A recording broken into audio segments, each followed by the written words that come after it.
Hi, I'm Lou Eisen, boxing writer and historian, and today we have on our show Ring Talk one of my favorite authors and people in the world, Arne K, who wrote this book, and this is my favorite book that I've ever read. Not just boxing book, and the Nelson-Wolgast Fight, battling Nelson Ad Wolgast, and the San Francisco boxing scene, 1900 to 1914. Arne's books sell out incredibly quickly. So whenever you see them on the internet or in a bookstore, you grab them. Because if you see it on a bookstore and you think, I'll go get a coffee and come back, it'll be gone. So whenever you see a book with Arne K. Lang on it, you buy it immediately. You do not wait. This also goes for online. When you see his books online, you grab it immediately. Because if you don't, you come back 20 minutes later, it'll say sold out. So this is a magnificent book. It's a great snapshot of American and world history in that time period and of the great Ad Wolgast and battling Nelson. And I'm so pleased and happy and privileged to be able to welcome Arne K. Lang, one of the world's premier writers, to our show today on Ring Talk. Welcome. Thank you. You're being very generous, but I appreciate your kind remarks. I don't know if I would have said it exactly that way. I think but anyway, I appreciate those remarks. Well, thank you. I think they're very well deserved. You're extremely well respected, admired, and liked. And I got to tell you, the Nelson-Wolgast book was such a fantastic book and is such a fantastic book.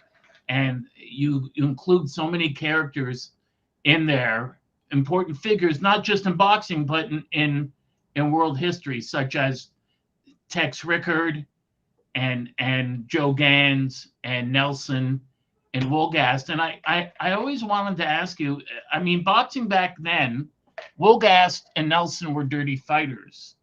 And they had fought once before. It seemed almost like Nelson, he was prepared, but he wasn't prepared for the dirtiness of how Wolgast fought. Wasn't Nelson aware that he was fighting somebody as dirty as him and who was a significant threat, or did he really dismiss him? I believe that Nelson was so egotistical that he took this fight rather lightly, even though their first encounter in Los Angeles, a 10-rounder, even though Wolgast got the better of that fight. Nelson, if Nelson was a racehorse, we would say he was a distance horse. He wasn't a sprinter. And he seemed to get stronger as the fight progressed. This particular fight was slated for 45 rounds, 45 3-minute rounds. And that theoretically played into Nelson's hands because he was noted for getting stronger as the fight progressed. And he thought the longer distance made it plain that he was going to avenge that first loss to Wolgast.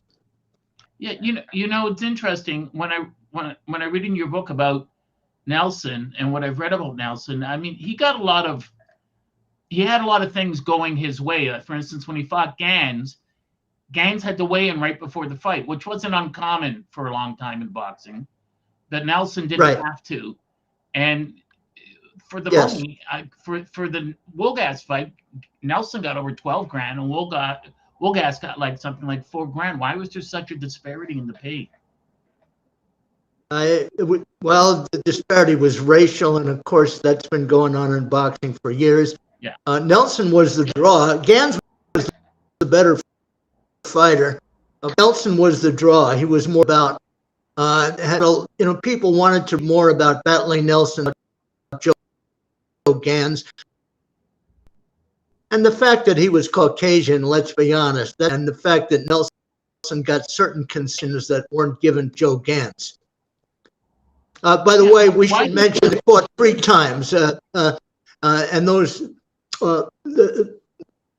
everyone who follows boxing, who knows the history of boxing, knows that their fight in Goldfield, Nevada in 1906 was the important one, the one that got all the news. The one that would, that's more talked about even today. But in that fight, Nelson was disqualified in the 42nd round. But Nelson won the second and third meetings. Both times Gans was compromised. He would die of pneumonia at a very young age. He wasn't physically fit. But so Nelson was 2-1 in their 3-fight series with Joe Gans when he took the ring against Ad Wolgast. Yeah, and I know Nelson coming as a champion gets more money than Wolgast, but it just seemed he always got these favors done for him. And I was wondering, for instance, with the Gans fight, why didn't Gans manager stand up and say, no, he doesn't have to weigh in right before the fight. He can weigh in another time, but he didn't. Hereford, who I think was if I'm pronouncing it correctly, was a bigot. Just he didn't. He didn't stand up for Gans at all in any way. Well, Al Hereford is a reference here. He was a Baltimore fight manager and promoter and a very important man in the sport, very influential, but he was not with Gans, if memory serves, in Goldfield, Nevada in 1906. Okay. So Nelson did not, Joe Gans did not have him as the cushion. But as good as Gans was, the fact that he was a black man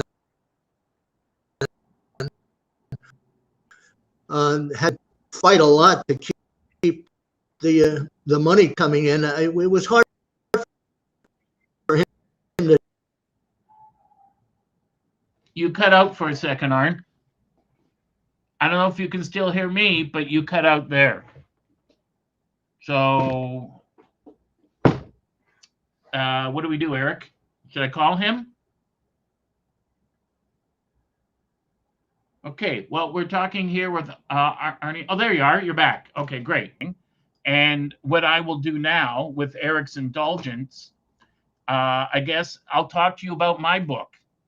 And we can also talk about this great book, too. So,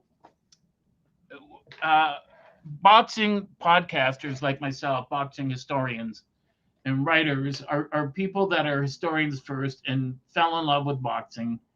And my book, I had to let go of one publisher this week, and I'm looking at several others. And my book essentially is called Boxing's Greatest Controversies: Blunders, Blood Feuds, and Mob Connections. Now, I didn't know whether to call it Mob Connections or Mob Corruption. So my book covers fights from 1772, and that was the first fight, May 10th. Not the first fight. First fights in boxing took place 1697, 1698, in what today you and I would call boxing, that we would recognize if we looked at it. Where two men were in a ring with just their fists and a little bit of padding, actually usually bare knuckles, but maybe some tape or thin leather padding. They called them mufflers then, and they would fight. And what happened was, back then, in the very early 1700s, fighters would sustain terrible injuries. And, in 1910, when Ad Wolgast fought battling Nelson, they didn't have mouthpieces then. That didn't come into the 1920s with Ted Kid Lewis, the welterweight champion from Britain. And, so these guys had their lips shredded. They had their tongue split numerous times, teeth knocked out. So they took horrible beatings and were swallowing their own blood. Back in the 1700s, it was worse because some guys often died, after taking a feral beating in the ring from a man who was far superior. And back then, there weren't a Marquess of Queensberry rules. So you could put a guy in a headlock and then do a hip flip, put him on the ground. You could pull his hair.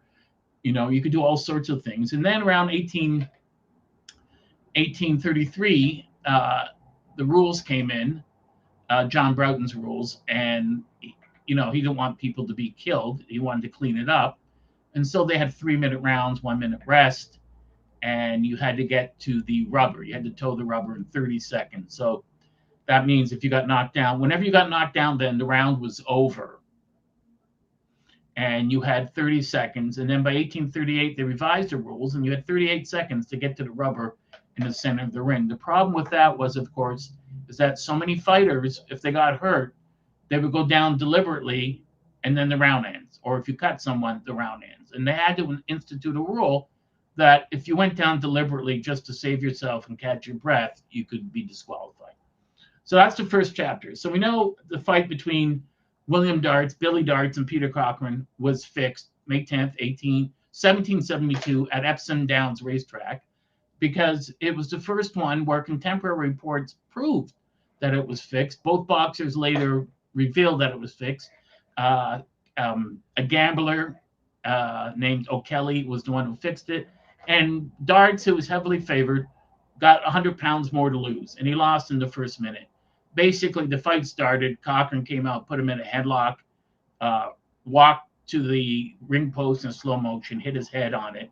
Darts went down and didn't get up. The fans in attendance back then knew it was fixed and were starting to riot. By the way, back then, fans didn't pay money to get in. That's not how boxers got paid. Boxers got paid by passing the hat. Fans came to the fight to watch the fight, and boxers had to get backers to sponsor them for side bets and to put up money that, we'll pay your guy if he beats my guy this amount of money, and you'll pay my guy this amount of money if he wins. And so in a fixed fight, all bets are off. But guys who would bet on Darts because Darts was the far superior boxer and lost, they didn't want to pay, but they had no choice to pay. In fact, going to a prize fight back then was very dangerous because there were pickpockets and thieves and all sorts of people. Fans often got robbed and hurt on the way to and from a fight. And fights basically were for the commoner. But a lot of times there were various kings, King George, other kings that were at the fight. They enjoyed boxing. Boxing was banned there and in the United States throughout the 1800s. But, same with prohibition. You can't keep it away from people that want to see it. It's like I'm not going to say I'm apolitical. I don't like any political party anywhere. So hopefully that satisfies everyone. But it was smart when Canada, I thought, legalized pot because it'd been outlawed here for over 100 years. But why not just legalize it and make money off of it? I'm not taking a pro-drug stance. What I'm saying is boxing fell into the same category as that. Boxing was illegal for a long time. So we know from my friend Tony G, who's very ill, the premier bare-knuckle boxing historian in Britain, that fighters like Jack Slack, who was Jack Broughton's son-in-law, often threw fights. And they're pretty sure, but there's really no contemporary reports. And when I say contemporary reports, I mean my friend Tony G went to newspapers of the day. And in those newspapers, they gave reports that, so-and-so spoke to this person, and I've got information that the fight was definitely not on the level. The problem with boxing then in the 1700s is that in the middle to late 1800s, you had Pierce Egan with pugilistic and Boxiana by Henry Miles Downs was giving a history, 10, 15 volume history of boxing, both men did. And most of what they wrote was incorrect. It was third and fourth hand knowledge attained 40, 50 years after the fight. So most of what you read in their books, and people look at their books and they say, wow, this is a keepsake. Yes, written 200 years ago. So it's interesting to have, but none of what's in those books is factual at all in any way, shape, or form. Also, so that's the first fight I cover in my book. The last fight I cover is the fight that took place, I guess, in the early 2000s between Magomed Abdusalamov and Irish Mike Perez, who was a Cuban heavyweight. And Perez left Cuba, settled in Ireland, and he fought Abdusalamov, who was a boxer from K2 Promotions, the Klitschko's promotions, run by Tom Loeffler. And Abdusalamov was being pushed way too quick. He was a big man, 6'3", 220 pounds, but he was a limited fighter.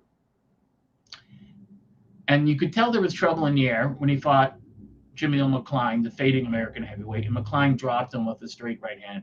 Straight right hand's a sucker punch. You're throwing it across your body, and it's telegraphing it. The other guy can see it. So you're saying, I know you can see it, but you have no skill, so there's nothing you can do about it.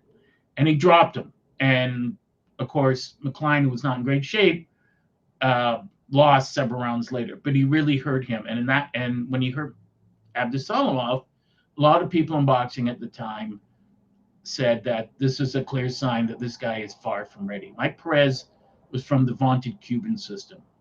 and he'd beaten a lot of very good Cuban fighters. And to put him in against a guy like Abdusalamov was too much too soon for the big Russian.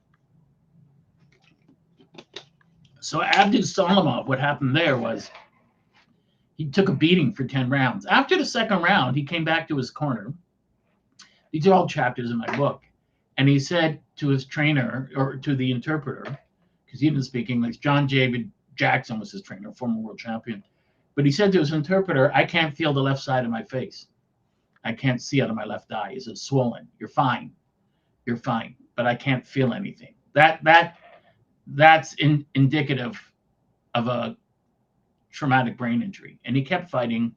His face became grotesquely swollen. After the fourth or fifth round, Roy Jones, who was part of the great HBO broadcast crew, said, this is the kind of a fight where a fighter gets catastrophic damage, usually dies, but if he doesn't die, his life is destroyed. This fight should be stopped. And the referee, Benji Estevez Jr., and as I said at the time when I was talking about this on radio, I'm not thrilled with Benji Estevez Sr. either.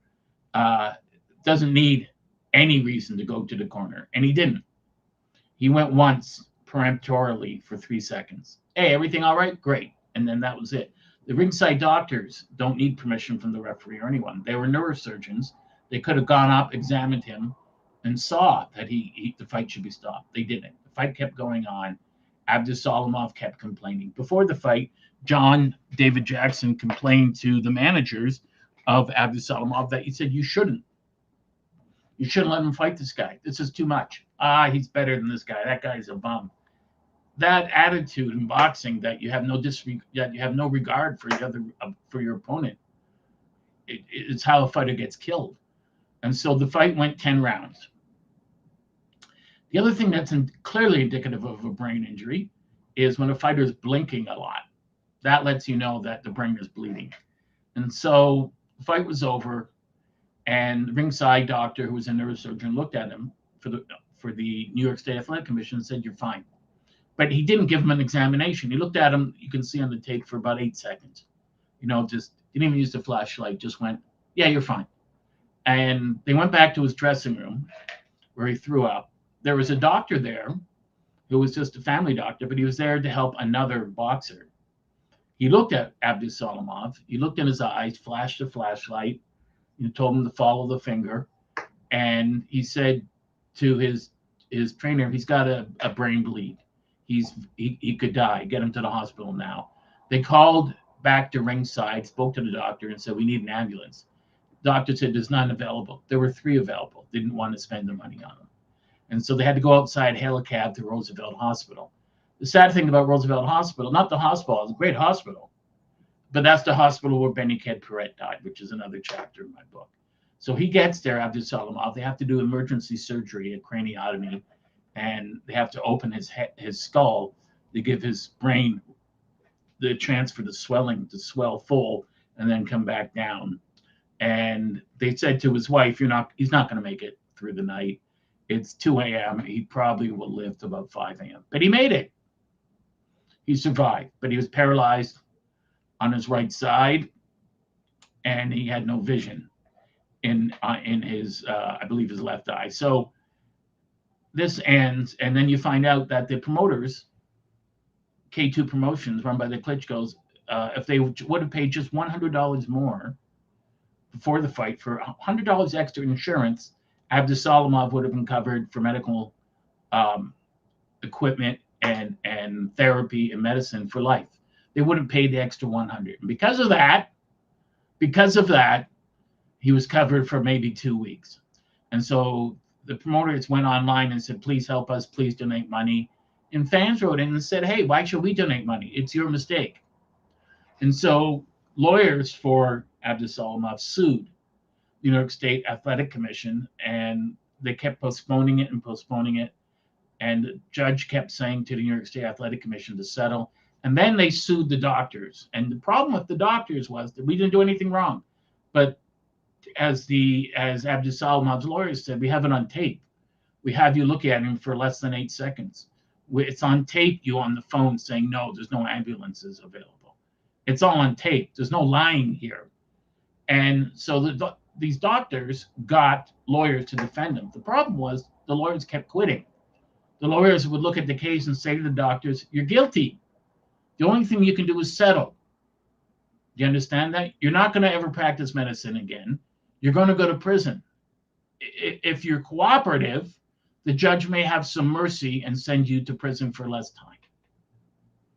But if you keep firing your lawyers and saying it's not our fault, it just gets worse for you." And finally, they couldn't, they had trouble getting any lawyer. And finally, they got one lawyer who said, "End it, settle." And they settled for a lot of money, as did the New York State Athletic Commission. It took 8 years after the fight for Abdus Salamov to actually be able to talk again, and for him to be able to hold one of his children. 8 years. For $100, he could have got, it could have been covered, and it wasn't. The fight after that in my book is number 3, chapter 3, Joe Gans. We were just talking about him, and Terry McGovern. Now, because of this fight in 1900, boxing was banned in Chicago for 27 years. The last fight, the next fight then was the second Dempsey-Tunney fight, the Battle of the Long Count. And what happened was Gans had fought Frank Ern for the lightweight title. And they had clashed heads. It wasn't deliberate. And Gans had a horrible, thick, deep gash over his eye, and it kept streaming blood. And his eye was in a lot of pain. He couldn't see. So he said, "I can't see. I'm not going to continue when I can't see." And so he stopped. He said, "I can't go on." And they called him a quitter. And Ern said, "Well, I beat him. I don't have to fight him again." The butt wasn't deliberate. And Ern was terrified of him. So Al Herford, his manager, got together with Sam Harris, Broadway producer, who was the manager of terrible Terry McGovern, and said, "I need a favor." And McGovern was friends of Gans. Not all fighters were bigots back then. Stanley Ketchel was friends with Jack Johnson and Sam Langford. They would go to whorehouses together. And they made a deal. And the deal Sam Harris made with Al Herford, and Herford had to say to Gans, you go down, you take a dive in 2 or 3 rounds. And after you take that dive, Ern will see that you're not the fighter you once were, and he won't be afraid to fight you, and you'll get your chance. And you'll make a good 50 grand from this fight. This is 1902 or 1900. So 50 grand, which is a lot today, was, like $500,000 back then. So the bets were on. Herford, people thought the fight was fixed. Word got out. It's hard to keep it quiet if it's a fixed fight. Word got out. And after word got out, the betting changed, where you had 95, 99% of the African-American bettors come in and bet their money on McGovern and not Gans. They had heard that there was a fix in the mix, and there was. Gans was a great fighter. He was not, however, an actor. He was about 5'8", 5'9". McGovern was 5'5.5", 5'6", and knocked Gans down 3 or 4 times in the first round, knocked him down several times in the second round, and then the referee stopped the fight. And of course, right after the fight stopped, Gans gets up, he's smiling, he has McGovern, they shake hands. And Gans admitted later that, yes, I threw the fight, but I was told to by my manager. And McGovern was in on the fix, as was his manager. But the only person who got in any trouble from it was Gans. Gans had to wait another 3-4 years to get a shot at Ern. And then he was so angry that Ern made him wait. He knocked him out in 1 minute and 40 seconds in Fort Erie, Ontario, to win the undisputed world lightweight title. But this was common back then. Now, Ad Wolgast, who's in the title of Arne's book, one of the chapters, early chapters, I cover his fight with Mexican Joe Rivers. And this was an interesting fight. And we'll touch on this again because we'll have Arne on again when we can correct the technical difficulties.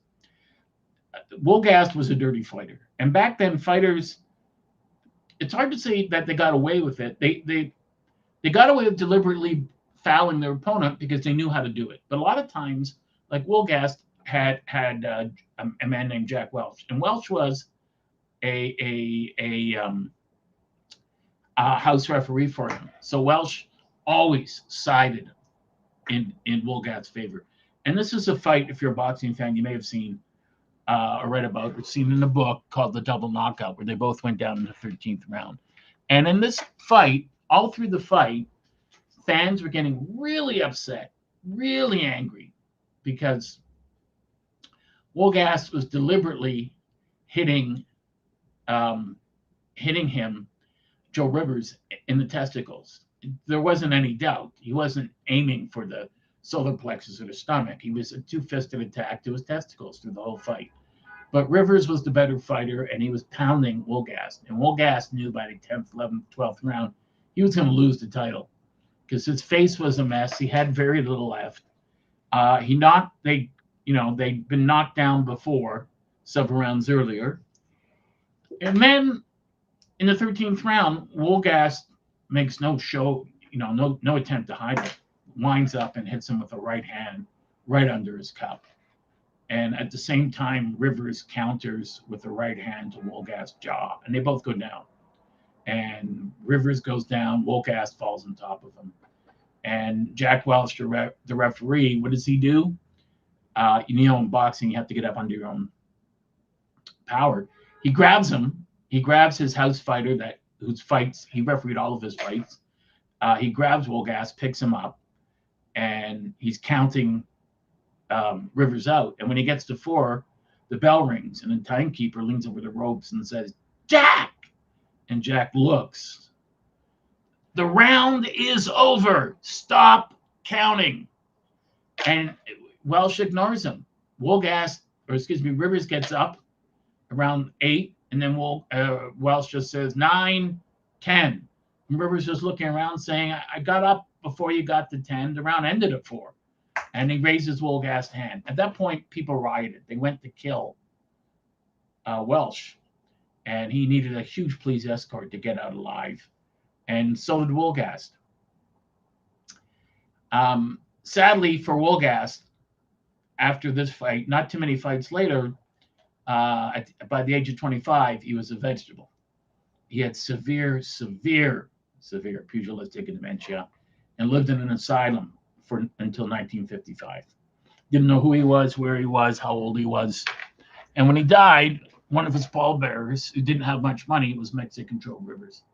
He said, yeah, he fought dirty, he was a dirty fighter, but he was still my friend. So there's that camaraderie that, puts that lump in your throat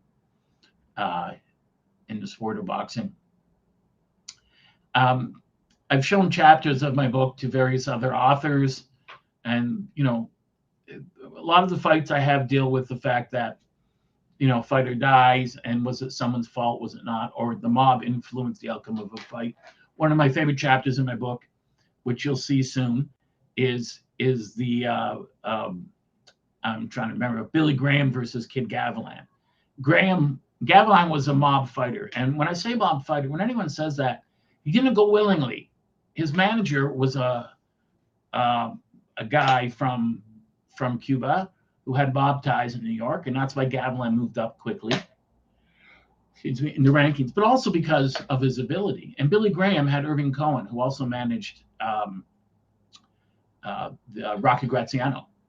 And Cohen, and he eventually bought Stillman's gym. And Cohen and Graham wouldn't get in the bed of the mob. So the way Frankie Carbo, who ran it then, said that, oh, thank you, Cedric.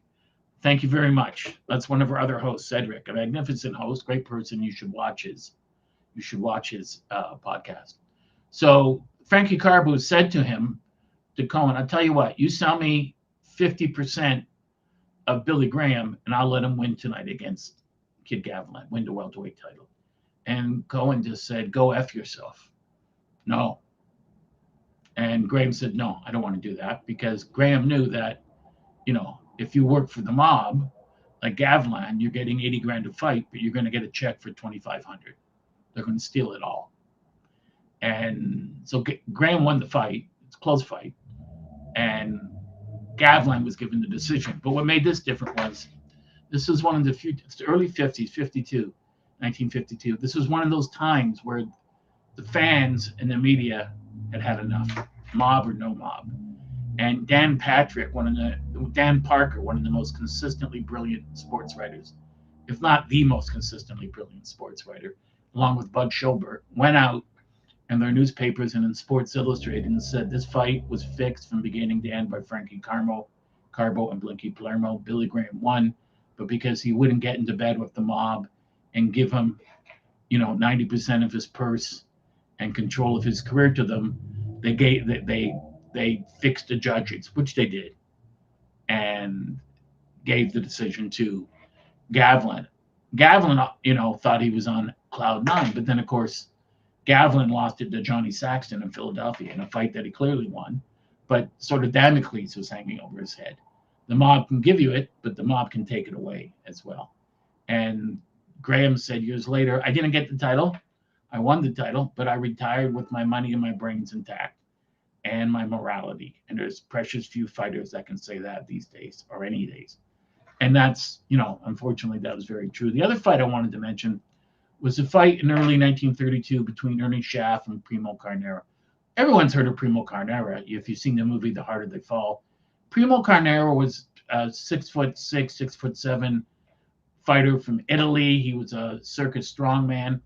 There's a mistaken belief that when he got to the United States, the mob ripped him off. They did, but he was ripped off by his own family members. His uncles ripped him off when he worked for them. They didn't pay him what he was supposed to in their mosaic tile factory. When he worked in a circus in France as the strongman, he didn't get paid what he was supposed to get paid. He slept in a park. Finally, two Italians, Luigi Ceresi and a Frenchman, saw him. I think it was Paul Junot, and they saw him and they took advantage of him as a fighter. They set him up for fights in Europe, but the fights were fixed. They ripped him off. And then when the mob guys were coming over to Italy and France and England to look for fighters they could use in the United States, they saw Carnera and they wired back to Only the Killer Madden, who ran boxing then, we got someone for you. And they brought him back. Madden owned him, lock, stock, and barrel. Everyone took a piece of Carnera. Every time Carnera fought in the United States, he was losing about 120% of himself, to the point where he, the IRS was hounding him. He would say, I was supposed to be paid $100,000 for the fight. Now you're saying I owe you $140,000 in taxes, but I didn't even make that in my gross earnings for the fight. And this is because of all the expenses they added on, which were disallowed. And Madden sold pieces of Carnera to other people. So Carnera fought a guy named Ernie Schaff. Ernie Schaff was known as the Sailor. He was a protege of Jack Sharkey, the world heavyweight champ. Sharkey threw his fight against Carnera, beat him the first time. Second time, he went down. He denied it for years until a couple months before he died. And he said, everyone that was involved then is gone. I was told to lose to Carnera or I wouldn't see my wife and kids again. And essentially he said what the mob does is they don't put a gun in your face, although they did sometimes. They just come to you in your training camp and they lay out photographs of your wife and your children. He said, my sons, and showed, here's your wife at work, here's your wife at home, here's your wife on the streetcar, here's your son at school, here's your son at recess, here's your other son at school having lunch. All these photographs, meaning we can get to you anytime you want. So he went down against Carnera. Carnera's the champion, and Carnera fights Ernie Schaff. Schaff went into the fight. He was a very good fighter, very strong guy, but he was ill. He was very, very sick. He thought he had the flu, which he did originally, and then pneumonia, but it developed into spinal meningitis. Unfortunately, back then, the doctors did a thorough workup on him, but you couldn't detect spinal meningitis until after someone had died. It had to be detected only post-mortem. They didn't have the tools we have today to be able to do that. So they have a fight, and fans are booing, and because Carnera doesn't hit hard enough to bust an egg, and he's barely tapping Schaff, and Schaff's just standing there in slow motion moving. He's got a temperature probably of 103, 104, if not higher. And in the 13th round, Carnera hits him with a glancing jab just off his head, and Schaff goes down on his face, on his side, then on his face, and he doesn't move. He's out. And fans are throwing warm cups of urine at him. They're pelting him with bottles. They're calling him a loser. But he was seriously ill, and they take him to a hospital, and he dies a couple of days later. And when they did the autopsy, because people at the time thought Max Baer killed him. Max Baer didn't kill him. And this was one of the things that led to Max Baer having an early heart attack, I believe, at the age of 50 and dying. They said, Baer gave him such punishment that it killed him. But Baer fought him 4 fights earlier. And the neurosurgeon I spoke to here in Toronto at my hospital that I'd gone to said that you couldn't fight a guy and get catastrophic brain injuries and then fight 4 more times. It's just not humanly possible. Baer, Schaff won the first fight. The second fight, Baer gave him a beating in both fights. But Schaff continued to fight, and it was found in the autopsy that spinal meningitis is what killed him. And of course, they said there was no, when they looked at the brain, there was no evidence of any damage or prior brain bleed due to boxing. And the neurosurgeon I spoke with him outside the hospital said, of course not. The brain is swollen like a watermelon. You would have had to wait a long time for the swelling to go completely down before you could do a full professional examination of the brain. But the public and the New York State Athletic Commission didn't want to wait for that. And so people built it up in boxing as that Carnera's the big man killer. And then he fought Baer, who easily destroyed him. Baer had killed a man in the ring named Frankie Campbell, whose real name was Frank Camilli. He was the brother of Brooklyn Dodgers Dolph Camilli. And Baer supported Camilli's wife and children to the end of his life because of that. He thought it was his responsibility. And he felt terrible about Ernie Schaff. And reporters Jimmy Cannon and others, Grant Rice, blamed him, but it wasn't Baer's fault for the death of Ernie Schaff, and nor was it the fault of the doctors. There was no way they could have detected that. They did everything they could.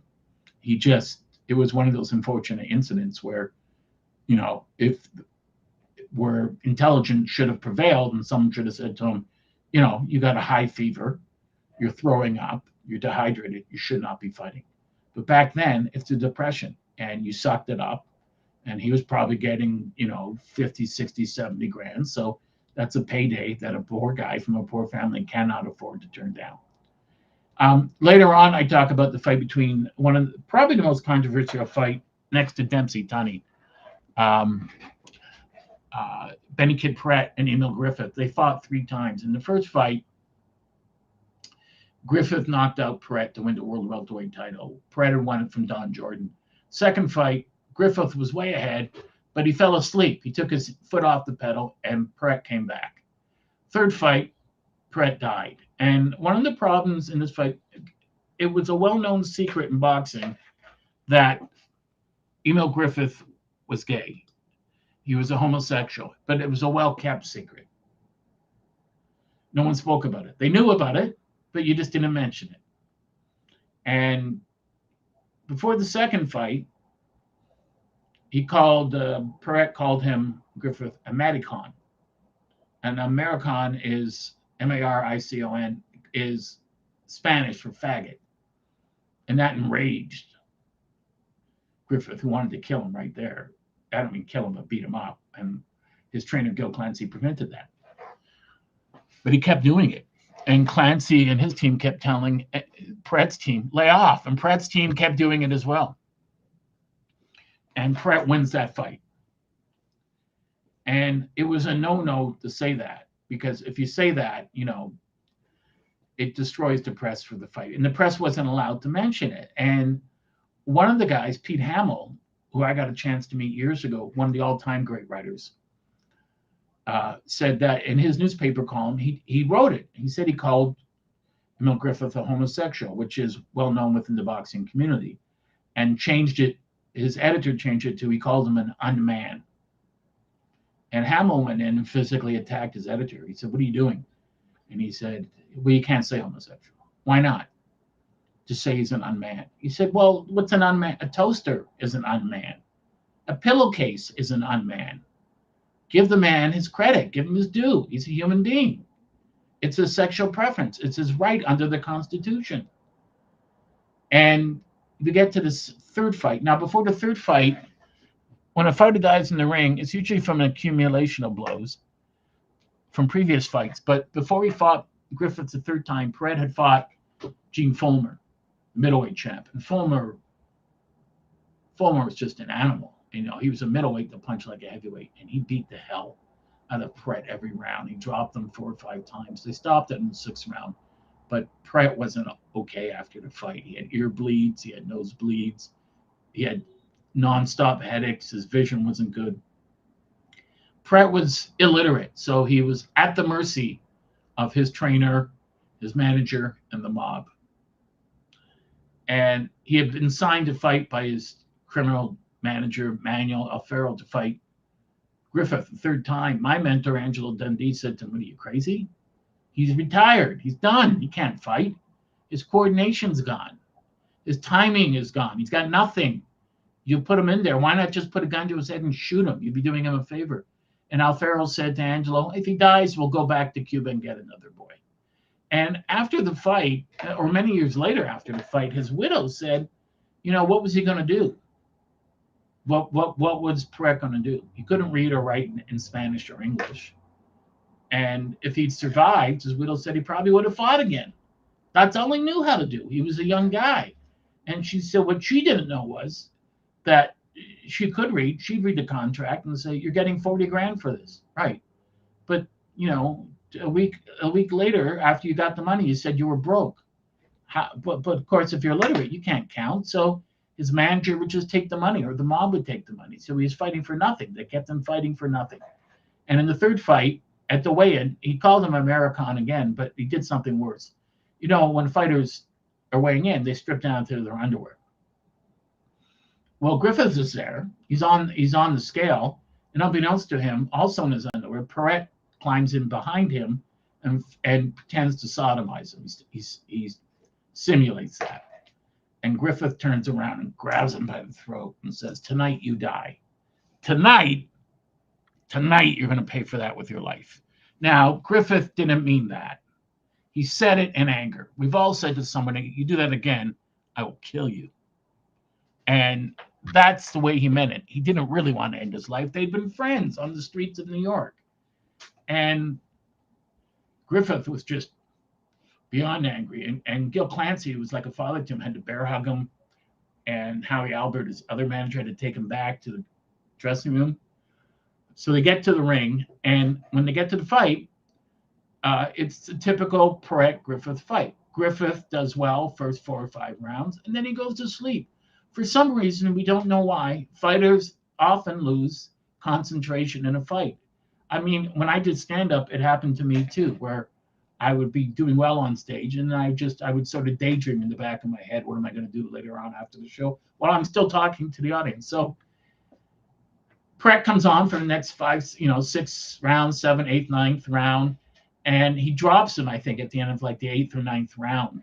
He drops Griffith, and Griffith gets back to the corner. He's on his stool, and Clancy just slaps him and then grabs him and says, "Listen, this is it. This is the world welterweight title. You lose this, goodbye. This is the 3rd fight. That means he'll beating you 2 out of 3. He doesn't have to give you a 4th one. You understand that? Smarten up. Get in there and beat him. Take these fists and keep punching him till he goes down. You understand?" And he comes out and he turns it on, and he's pounding Pret, and he's pounding Pret. And Pret now is fatigued, and Pret's got a problem. He's a young man in an old man's body. Too many fights, too many times. And the beating he had suffered from Fulmer was only 3.5 months earlier. I mean, it wasn't a long enough rest. It should have been a year. Right before the fight, he'd had nosebleeds, and he'd had ear bleeds, and he complained that his head was hurting. And he wanted to go see a neurosurgeon, but his trainer or his manager wouldn't let him. He said if the word got out, the fight would be canceled. So you got to go through with it. And his wife said, "Cancel. If you're not feeling well, you don't want to lose your life." And he said, "No, Manuel said I can't cancel. There's too much money at stake." He got about 45 grand for the fight, which he put in his locker, and it disappeared after the fight, of course. And 13th round, he got him into a corner. He hit him a couple lefts, and then a right hand, a left, and a straight right hand. And Pret's hands just went down. He was out. And then Griffith landed about 28 consecutive shots, 26 to 28. And Pret was caught on the ropes. And referee Ruby Goldstein said that for the first time in his career, he froze like a statue. Like he could see what was happening. And he was like I got to get there and stop this, but my body won't move. He froze. And finally, he's able to get himself unfrozen. He stops the fight. And Griffith, as you can see, and you'll see the photo in my book, just slides down to the canvas almost into his grave, goes to Roosevelt Hospital, and they do an operation, but he dies 10 days later. And Pret dies 10 days later. And Griffith was absolutely crushed emotionally because he genuinely liked Pret, even though Pret had been incredibly rude to him. I give a lot more background and fill it in the book, but it's unfortunate that, it's sad that happened, and it shouldn't have happened. And Ruby Goldstein was going to go visit Pret in the hospital, but his son said, "I wouldn't do that, Dad. Right now, you're not the most popular person in New York. A lot of people blame you." And he was also a victim, and so was Griffith in a way, because he never emotionally recovered from it. He fought on. But the thing about Pret was the trainer could have stopped it. The manager, Al Farrell, could have stopped it earlier when he was taking a beating, but he didn't. He could have stopped and prevented the fight from happening at all, but he didn't. And that's just one of those things in boxing. The sad thing is, a year later, Sugar Ramos beats up Davey Moore, the Springfield Rifle, for the featherweight title. And Sugar Ramos was a fighter with Angelo Dundee, and this is also in my book. And Moore's balance was off. And Moore, being a featherweight, didn't get paid much. He was the world champion. He won it from Hogan Kid Bassi, the first native Nigerian to ever win a world title. But he had to fight often at lighter weights to make good money. And so he was fighting too much. And in this fight, after the second and third round, the referee, George Lotka, thought to himself, Davey Moore's balance is not there. His feet aren't correct. And he's really getting hammered. But Davey Moore could punch. And Sugar Ramos was a great fighter, slick fighter, good puncher, great counter puncher. And this fight went for about 10 rounds. At the end of the 10th round, Ramos dropped him, and there were only 3 ropes, not 4. And Moore went down and caught the bottom rope with his neck, which severed part of his spinal cord. And it just a matter of how long it would take to swell. And he got up, the corner stopped the fight, and then he gave an interview on TV. He said, "I'm fine." And he went to the dressing room, and he was talking to the press, and he said, "Well, it was one of those fights where, oh, my head, it feels like it's going to," and then he was gone, died right there, just collapsed. And after that, boxing put in a 4th rope. But they still, to this day, haven't visited the problem of fighting too often and too short a time span. So my book has 25 controversial fights. We'll probably split it up and do two different books. But some of the fights are controversial because of decisions, some are because of mob control, and some are because of the outcome. But what I do in my book is I hold the people responsible in all cases and name their names. So when you look at the Lennox-Lewis fight with Evander Holyfield, the first fight, Lennox, now I have to say as a disclaimer, I work for Lennox and I love Lennox. He's a gentleman's gentleman, and I think the best heavyweight since Ali. But he beat Holyfield, and there was a round, 7th or 8th round, where Holyfield didn't land a punch, but the judge, Eugenia Williams, gave the round to Holyfield, and she complained she had an obstructive viewpoint, and she did. The British judge also scored the fight a draw, and I think he's as much to blame as Eugenia Williams.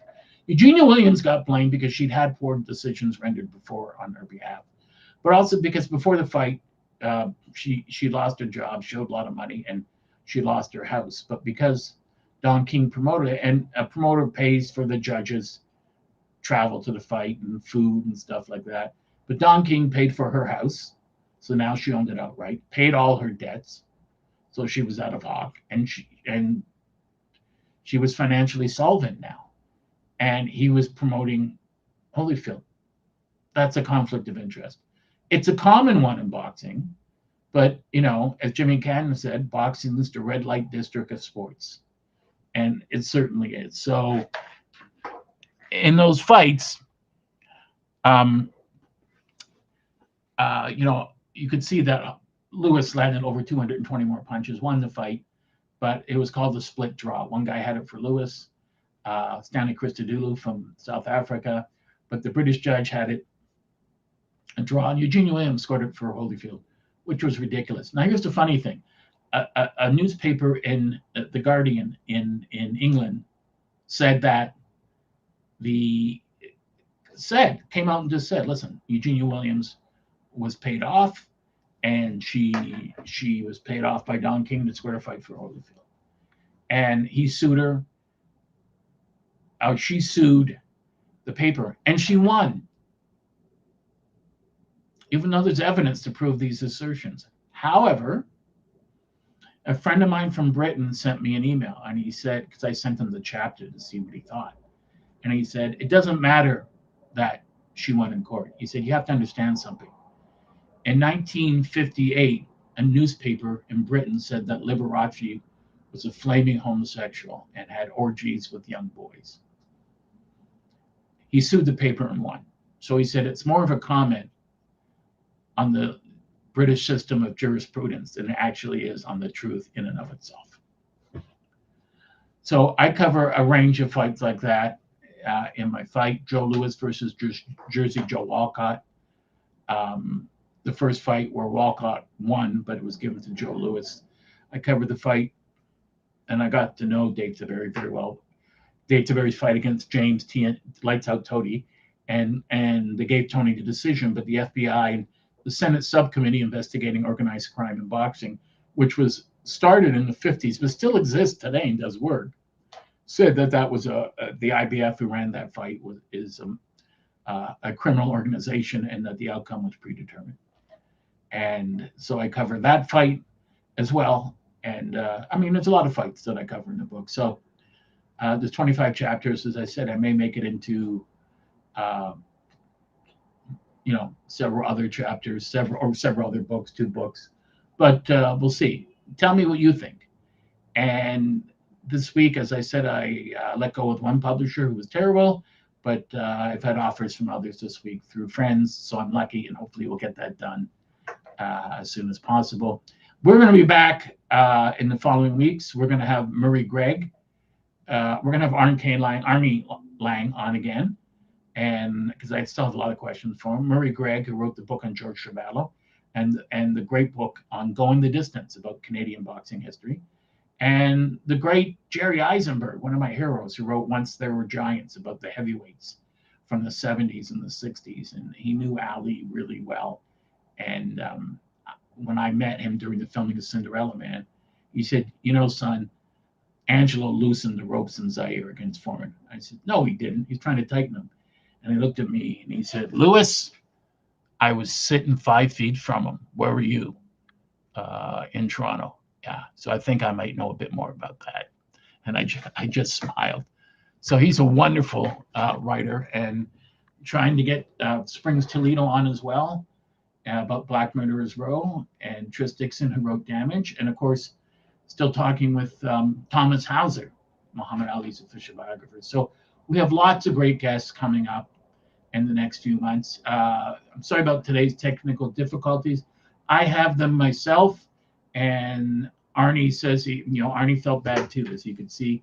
But we'll have Arne back on, and his knowledge of this era is just absolutely incredible. And there are authors that I would like to have on again, such as Christian Judiday, who we had on last week with Alexis Arguello, but his book on Wilfredo Gomez is so wonderful, as his book on Duran. I want to have my friend Christopher LaForce on together when he gets his book done on Tommy Ryan, the great middleweight champ. And there are so many authors who have written so many great books, but we will do our best here at Ring Talk and Talk and Fight to get them all in on the show and give you, the viewers, a chance to help pick their brains about these fights and these fighters and what inspired them, and how these fighters still inspire people all over the world today. I want to thank you for watching. I'm Lou Eisen, and I hope you enjoyed this episode of Ring Talk. Enjoy the rest of your weekend.